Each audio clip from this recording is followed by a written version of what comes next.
The year is 1986. There have been a handful of events that changed the course of history. 1986 was a year where humanity saw some history-altering events happening all around the globe. The nuclear power station in Chernobyl, Ukraine exploded in April, causing widespread damage to the environment and the health and safety of the people surrounding the area. The Space Shuttle Challenger disintegrated 73 seconds after its launch from Cape Canaveral, Florida. The disaster killed all 7 of the astronauts on board. However, among the tragedies, some groundbreaking miracles happened.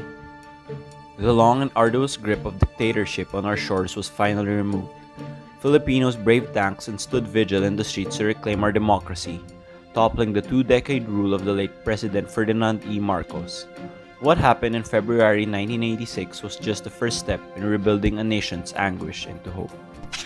This is the People Power Revolution.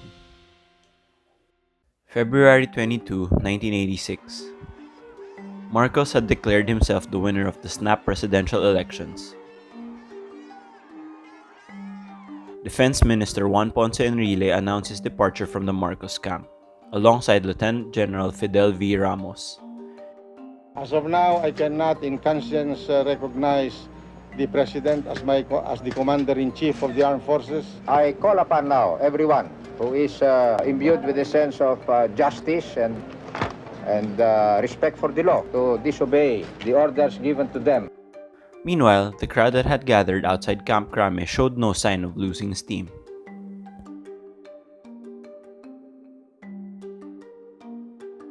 February 23, 1986. On Jaime Cardinal Sin's call, thousands of people flocked to Camp Aguinaldo and Crame to protect Ramos and Enrile, bringing in meals for the rebels. At Ortigas and EDSA, they formed the human barricade to shield the troops, joining arms in a chain and walking forward before forging onto the path of oncoming tanks. A tense standstill as machine and common folk confronted each other. Nuns repeating the rosary, men vomiting when they got too close, some reached for their Bibles saying their goodbyes. When the tanks stopped unexpectedly, people cheered and wept with joy. Where only moments ago the uprising seemed fraught with despair, the air was now seized with hope. February 24, 1986. Rumors swirled that President Marcos planned to strike back. Swans are vulnerable to even simple mortar attack or artillery attack. If we wanted to finish this in, say, 1 hour, we could. But it was not enough to deter the citizens who showed up en masse, boldly filling the streets from Cubao to Ortigas Avenue, surrounding Camp Aguinaldo and Camp Crame. Despite the resounding clamor for his resignation, Marcos appeared on live television with his family to proclaim that he had no intention of conceding. I will not resign on the say-so of, those who criticize my administration. At EDSA, the surreal was becoming a reality. Soldiers refusing to fire when ordered, flowers being laid on top of rifles. February 25, 1986.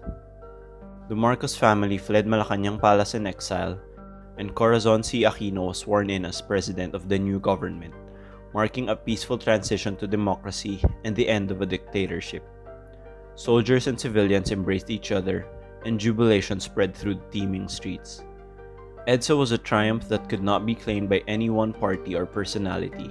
It belonged to the people of the Philippines. For those who were born long after this historic event, EDSA's legacy of hard-fought freedom has been taken for granted, buried underneath a false dichotomy. Here's to hoping that those momentous 4 days that happened 35 years ago are never forgotten. Thanks for watching. One picture, 1,000 words. We have more videos that you might like. Click here if you want to know more interesting facts, and click here to know which shows you should be watching.